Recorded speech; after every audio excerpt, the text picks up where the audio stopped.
You were there. How did all of it land in the room? Listen, I think, some of these rallies are, if you were there, it's a lot different than what is reported or, some of the few naysayers. I will say there was a lot of energy.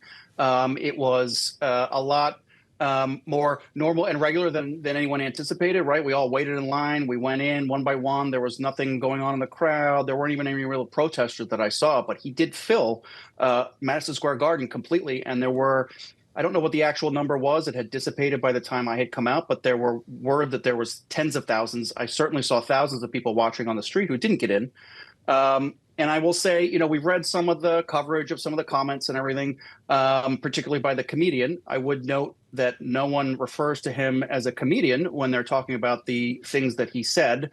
So I think it's important to be clear that he was making jokes. And I would also say that I just don't. I'm a fan of his. He has a very popular show. He was great on the Tom Brady roast. But I think the jokes that people are harping on or seizing on actually fell flat in the room. Right. The Puerto Rico joke. I mean, there were barely any laughs to that one. Some of his other lines got a lot more laughs. So I'm not sure. It was also very early on, so maybe people weren't paying attention. But I'm not sure that they landed in the room. So I think the criticism of the comedian is warranted. Right. If you don't like what he said, but I think some of this criticism and some of the comments about Nazi rallies. I mean, it's ridiculous, right? I mean, there have been a number of presidential candidates, both Republicans and Democrats, for decades doing rallies at Madison Square Garden, including Clinton, including Ike, LBJ, Nixon. Both Republicans and Democrats have had their conventions there. I went to one in 2004 with Governor Pataki, and I would also say. You have like Ellen Barkin wishing that Jews, calling for a Jewish man to suffer at the fate of Nazis because of what happened yesterday. I mean, this is ridiculous. The rhetoric on the left is out of control. There was a Holocaust survivor in the crowd, a Holocaust survivor who has asked for an apology from Kamala Harris. He was in the crowd, and I think we should probably follow his lead about whether this was a Nazi rally or not. And I think people need to bring the rhetoric down a little bit. I think this is the end of a campaign, and you're seeing perhaps both sides, but certainly on Kamala's side, all throw in the kitchen sink, right? I mean, if you can't fight someone on policy, let's just call him a Nazi. I mean, it's ridiculous. Well, all right, fair enough. Or you can call him, in the case of Sid Rosenberg, who was on alongside the comedian, he called Doug Emhoff a crappy Jew. He called Democrats a bunch of degenerates, lowlifes, and Jew haters. Donald Trump's friend David Rem referred to Harris as the Antichrist last night, Chapin. We heard about from Grant Cardone, Kamala Harris's pimp handlers.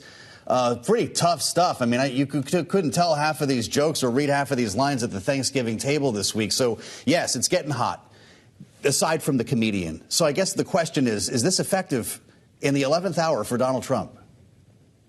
I think the rally is effective. I think the Democrats are taking the bait. The rhetoric. I mean, the more you call the rhetoric. Sorry, the rhetoric has been this way for a while. And I would also point out that there is a long, distinguished tradition of the left calling Republican candidates racist and Nazis.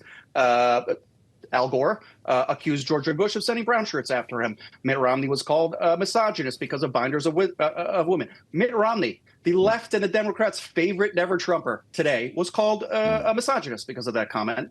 John McCain was called a racist, even though he has non-white children.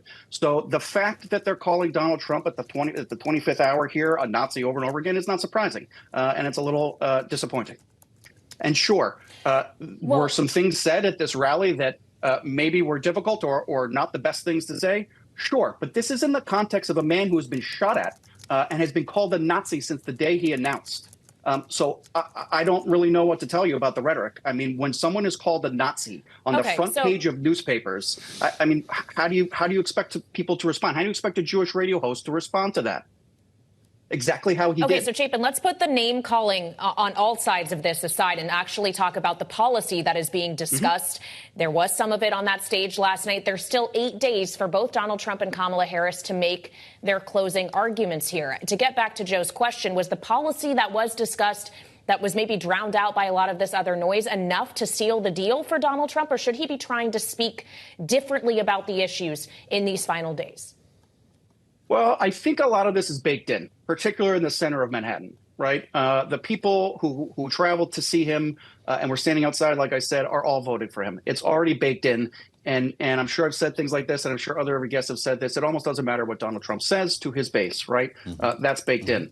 Same thing for Kamala Harris voters, right? New York City Democrats are not going to watch this rally no matter what is said, no matter how moderate or nice a person Donald Trump can be. They're just not going to entertain anything that came out of it, right? I do think the policies did get drowned out by a lot of what was said, which is unfortunate, right? We're talking about a comedian rather than the policy. Well, you're trying to, but we spent all day talking about a comedian instead of the policy. So I do think that was problematic, right, for the event.